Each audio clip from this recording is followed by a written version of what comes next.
Thank you, Presiding Officer. To ask the Scottish Government what assessment it has made of the impact on public confidence in political institutions in Scotland following the guilty plea entered by former SNP Chief Executive Peter Murrell in recent court proceedings.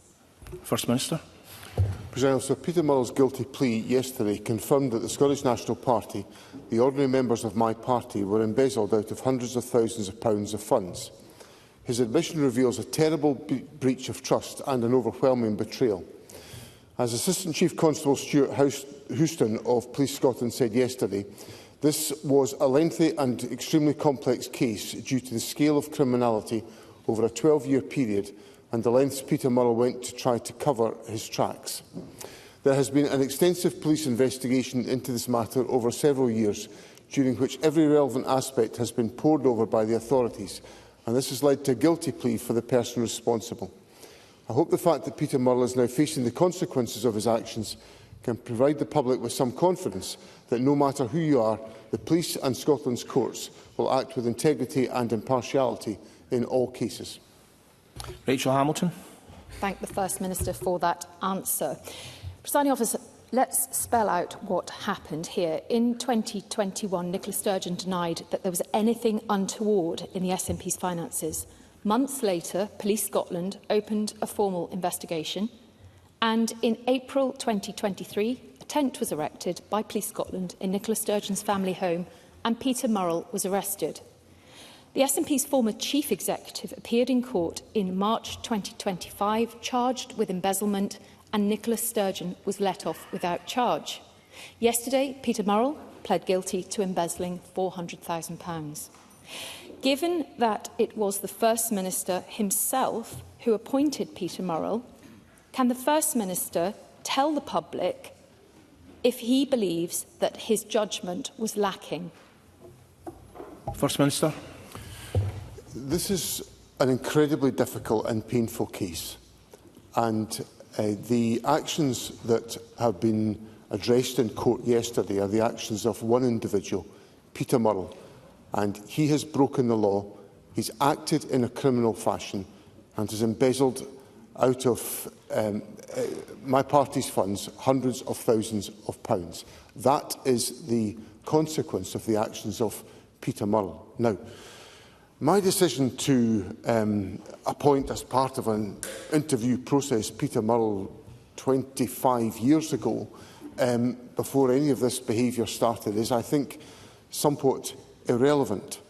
What has happened here is a complete and utter betrayal of trust by a trusted individual, and that should never have happened. And that's the responsibility of Peter Murrell and Peter Murrell alone. Rachel Hamilton.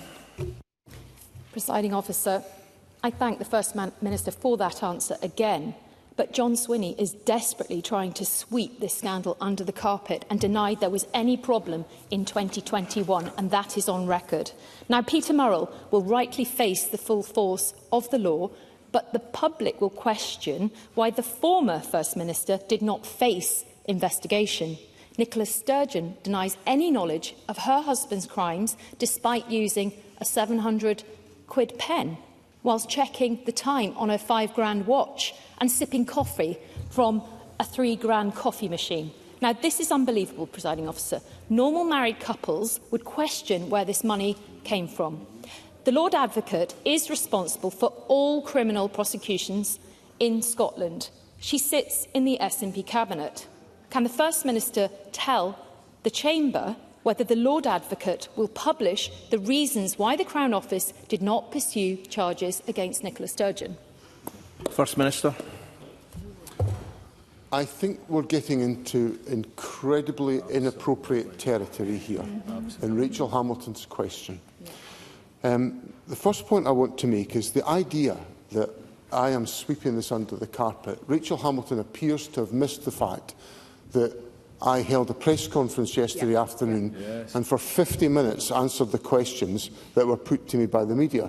Jackie Bailey demanded that I do such a thing, and I was putting it in place. Secondly, as Rachel Hamilton might have noticed, I'm on my feet in the Scottish Parliament answering an urgent question. So I think it's worthy of some respect for the fact that these issues are being addressed here by the First Minister. And as for some of the comments that Rachel Hamilton has made, where she is essentially questioning the independent decisions of the prosecution system in Scotland, when I've placed on the record the fact that the public should take confidence from the fact that no matter who you are, the police and Scotland's courts will act with integrity and impartiality in all cases, is an absolute foundation of our judicial system and the application of the rule of law. Now, when I went to the court last Wednesday to take my oath in front of Lord Pentland reminded me and the country that there are three pillars of authority in the state: the judiciary, Parliament and the government. And they are all independent. But he also said for the rule of law to prevail, each must respect the other. Absolutely. And what Rachel Hamilton has put on the record today in that question is disrespectful to the judicial system in this country. It is an insult to the rule of law, and it should not be tolerated in this Parliament.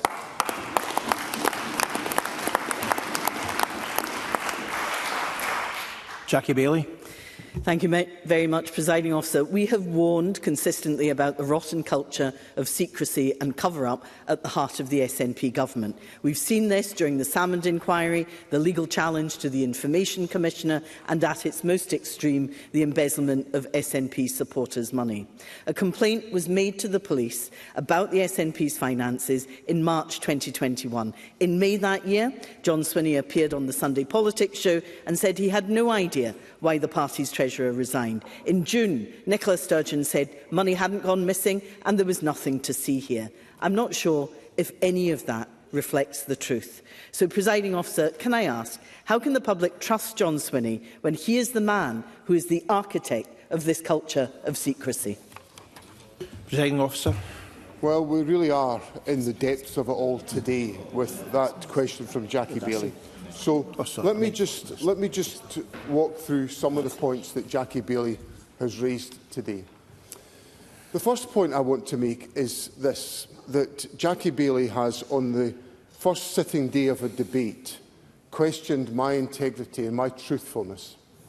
Jackie Baillie spent the best part of 5 years in the last Parliament questioning my integrity and my truthfulness. And I invite her to look at the election results and see how far it got the behaviour of the Labour Party. And if there's anybody that epitomised that whole smearing of people's characters, Jackie Baillie is at the front of the queue of the last Parliament, and I would have thought she might have learnt the lessons before she came in and started doing it on this occasion today. In addition to that point, the issue that is at the heart of this case is about deception and criminality. That is the responsibility of Peter Murrell. That is what this case is about: deception and criminality. That was highlighted in the statement that I've already made in quoting from Police Scotland. But let me give the Chamber another extract from the Police Scotland statement. It talks about how there was an attempt between 2010 and 2022 to carefully hide his criminality with false receipts and accounting.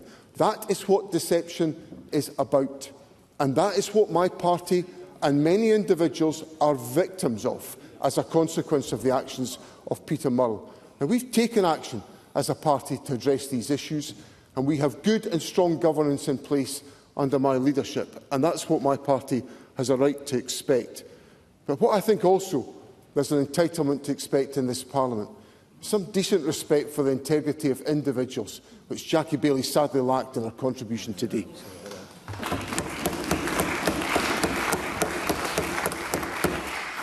Alex Cole-Hamilton. Thank you, Presiding Officer. Presiding Officer, Nicola Sturgeon stated yesterday that she knew nothing of the £125,000 camper van parked in her mother-in-law's drive until the police informed her of it. Yet an SNP source quoted in the Daily Record the week it was seized passed it off as a legitimate SNP resource for a COVID election, describing it as, and I quote, a mobile campaign room. I hope that Police Scotland have unravelled the inconsistency of those two positions. Presiding Officer, if we are to believe the narrative account of the former First Minister that this was not a criminal conspiracy, then it follows that this was, in fact, a catastrophic failure of financial oversight. So can I ask the First Minister, if his party leadership cannot steward the accounts of the Scottish National Party, why on earth should our constituents trust them with the finances of our nation? First Minister. I don't think it's the place of Parliament to be carrying out investigations that the police have themselves carried out. I think that is. If I was to suggest any of that from this place, I would be breaching my commitments in the Ministerial Code. So if that obligation and burden is on me, then I don't see why it is not on Mr Cole-Hamilton and Parliament. And the second point I would make is that the issues that are at the heart of this case, and I made this in my answer to Jackie Bailey, these issues are about criminality. They are about the rules being flouted. They are about the rules being bypassed. That's what the police explanation was about yesterday, that the rules had been bypassed by, and to quote Assistant Chief Constable Houston, an extremely complex case where Peter Murrell went to extraordinary lengths to try and cover his tracks. So the explanation is very straightforward. There were rules in place and they were flouted by criminality. And that is what the police investigation has found, and that is what has been addressed in the courts yesterday. Now, it is incredibly painful to my party to be experiencing all of this and all of the impact of all of it, but we are the victims of criminality, and that's what I make clear to Parliament is the root of this issue today. Stephen Kerr. One of the most damning aspects of all this, and the First Minister should be aware of this, is that Nicola Sturgeon, it's now said, claimed to be cooperating with the police investigation, but her reply to every question was no comment. Does the First Minister have any self-awareness about how all of this looks to the people of Scotland? And one of the things that sticks in the throats of a lot of people is that the trial was supposed to take place before the election, but was mysteriously postponed to a date after the election. There is undoubtedly a political advantage to the SNP because of that postponement. So why was the hearing postponed, and who authorised the date's change of the proceedings? Before the First Minister intervenes, I would remind that the judiciary is independent in Scotland.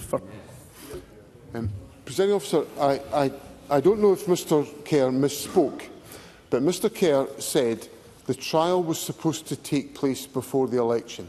That is not a truthful statement or an accurate statement. The trial was never scheduled before the election.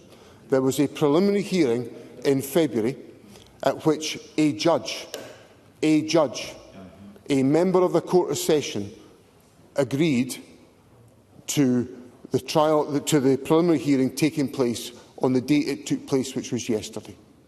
Now, if we as a Parliament, and this is me back to what I said about what Lord Pentland said to the court when I took my oath last Wednesday, if we start second-guessing and pointing the finger, which is what Mr Kerr has just done, pointed the finger at judges exercising their judicial independence, then we are not respecting the independence of the judiciary. And I want to make one thing clear to this Parliament. I will, to my last breath, defend the independence of the judiciary to decide on these issues, because that is the protection for everyone in the face of the rule of law. It's a foundation of our society, and we should dabble with it at our peril in the fashion that Mr Kerr has dabbled with it today.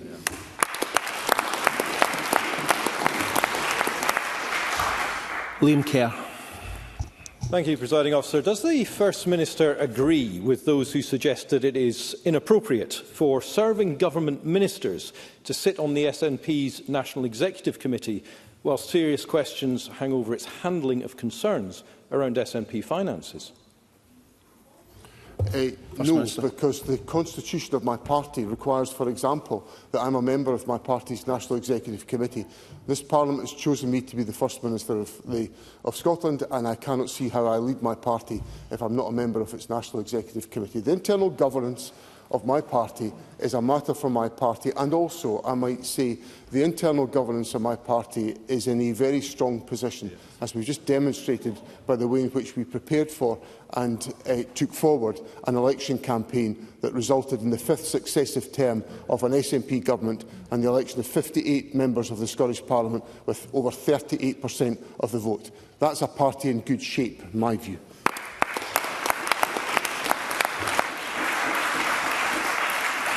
Pauline McNeill. I do agree with the First Minister that we should not second-guess the courts. But does the First Minister agree that how such decisions, such as a trial, are made do matter to the public, and how they view all government institutions and decisions that they make, that not only are they fair, but they must be seen to be so? And the legal process may be at its end, but does the First Minister agree that the accountability for what happened in the first place cannot be ended, not just for the sake of party politics or parliamentary politics, but for the sake of all those whistleblowers and people who challenge institutions in the first place when it's a very hard thing to do? First Minister. Pauline McNeill knows the justice system well because she's a long-serving member of the Criminal Justice Committee of this Parliament. Indeed, she and I served on that committee for 12 months in 2023-24. So she will know that the timetabling of individual cases and the possibility of delay is a very, very regular item in court scheduling and court processes. So this is not. So the point I made to Mr Kerr, where he was completely wrong about what he said, was that the decision to defer the hearing from February until May was not some exceptional incident. That happens on a very regular basis. Indeed, I might even go as far as to say, I might be stretching it to say it's invariably the case, but it's very much the case that hearings are delayed.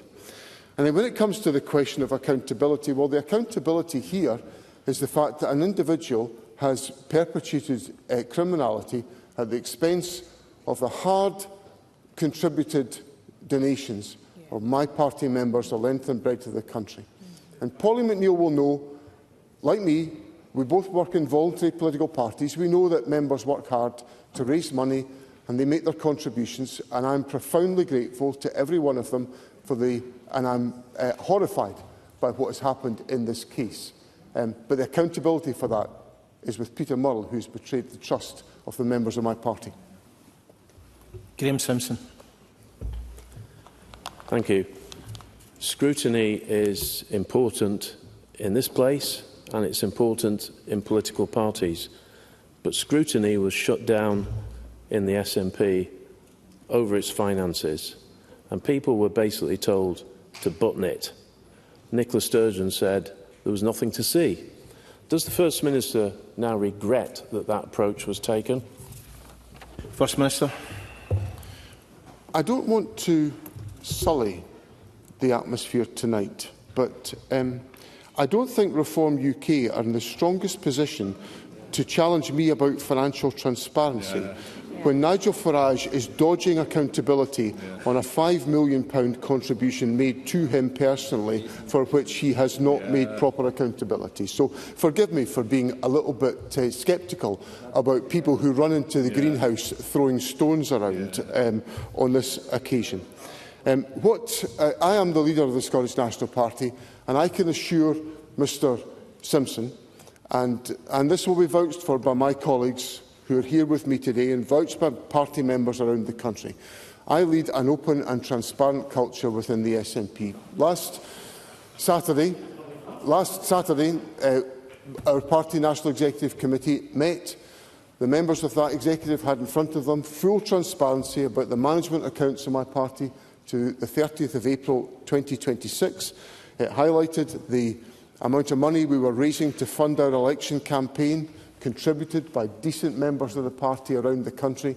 It showed what we were spending our money on to make sure we could have so many SNP MSPs elected to this Parliament, more than any other party in this chamber. So the party's National Executive had a full, open and transparent account of the way in which the party is run under my leadership, and I'm glad that we were able to confidently look back on a successful election that had been well funded by our party members around the country. And Amanda Bland. Thank you, Presiding Officer. I would like to thank the officers involved in Operation Branchform for their integrity and commitment that led to Peter Murrell's admission of guilt early on in the process. Maybe we can all agree that this is a shameful episode in the history of Scottish politics. I ask the Scottish Government, what internal mechanisms have you and plan to put in place to ensure that this never happens again? First Minister. Well, let me associate myself with the point that Amanda Bland has made about the police officers, because they have conducted an investigation which, in collaboration with the Crown, has resulted in a compelling evidence base being made available to in this case, which has resulted in a guilty plea at the earliest and first possible opportunity. In relation to, I'm not quite sure who Amanda Bland is targeting her question at, but what I will say in relation to the two organisations I have the privilege to lead, in the Scottish National Party, we have very stringent financial controls in place, and as I've just recounted to Graham Simpson, the transparency to match. And in relation to the Scottish Government, we have, of course, the comprehensive range of financial measures in place to guarantee accountability to Parliament and the public. The Government itself is audited by Audit Scotland. All of the issues are discussed and aired openly by the Finance Committee of the Parliament, of which you, convener, were a very distinguished chair in the last parliamentary session. And I think members are open to scrutiny by members of all political parties. I'm not sure what the composition of the Finance Committee will be, but there is every opportunity for members to scrutinise the public finances of Scotland. And that gives me the opportunity to make it absolutely crystal clear, in case anybody is in any doubt about it, that the issues that affected the court process yesterday affected the funding only of the Scottish National Party and not public funding in relation to the Scottish Government. So it gives me, Amanda Bland's question gives me the opportunity to state that clearly on the record.